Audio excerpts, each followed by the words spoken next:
Your alarm goes off in the morning, and perhaps after hitting snooze a few times, you're ready to greet the day. Everyone has a fairly standard morning routine: getting up, getting cleaned up, getting dressed, perhaps finishing anything from the night before, and eating the most important meal of the day, breakfast. Yet, even after all of that, several people still aren't quite ready to greet the day and need one last important element: a cup of coffee. Coffee has fairly humble origins, beginning as a mere coffee seed. These coffee seeds are planted in nurseries where they grow into seedlings. These seedlings are kept indoors until they are deemed ready and strong enough to withstand the harsh elements and weather of the outdoors. Once they are deemed strong enough, they are transplanted to cropland. Now, many present-day farmers do choose to intercrop their coffee plants with other plants such as banana trees. Banana trees offer an excellent source of fertilizer from their bark for the coffee plants, and as well as providing shade for the young seedlings to grow into mature coffee plants. Once these coffee plants have matured, they begin to produce coffee cherries. These coffee cherries will turn red once ripe and contain the coffee bean within them. Once ripe, these coffee cherries are harvested with two different methods: the strip method and the selective method. The strip method involves pulling all of the coffee cherries from a single branch off, whether or not they are ripe, and then sorting the ripe ones from the unripe ones in a sorting process. The selective methods involves a cycle of pickers over a span of time who will collect only the ripe cherries off of the branches.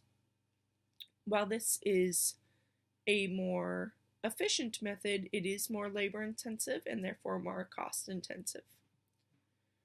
Once these coffee cherries have been harvested, they are laid out to dry. This drying process is a semi-long process and does involve raking to avoid spoilage of the coffee cherries. Once the coffee cherries have achieved a moisture level of 11% or below, therefore reducing the chance of spoilage and ensuring the processing technique, they are then removed of the dried cherry hull and graded and sorted by size, color, and weight. Once these coffee beans have been sorted by size, color, and weight, they are then stored in jute sacks, or if they are being transported in very large quantities, some coffee farmers will store them in plastic-lined containers, very large containers. Once they reach their import destination, that is where they will then be roasted. You want the coffee to be roasted at the import facility because you want the consumer to receive the coffee as soon as possible after it is roasted to obtain maximum freshness of the coffee. Now, most coffee roasters do roast their coffee at approximately 550 degrees Fahrenheit, and this allows for the release of the oils, which is where we get the perfume of the coffee. Now, the grind of the coffee is just as important as the roast. The grind is determined based upon the brew method that the coffee will be used for. If it is for an espresso machine, a very fine grind is used to allow the water to flow through the grounds very quickly and achieving a very sweet cup of coffee.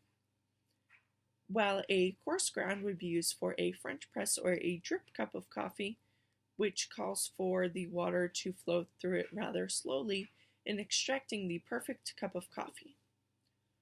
Now, this method is but a glimpse of the coffee process and can't even begin to account for the hard work of the farmers and the pickers and even the processors and roasters and even the baristas whose hard work make it possible for us to enjoy our daily cup of coffee.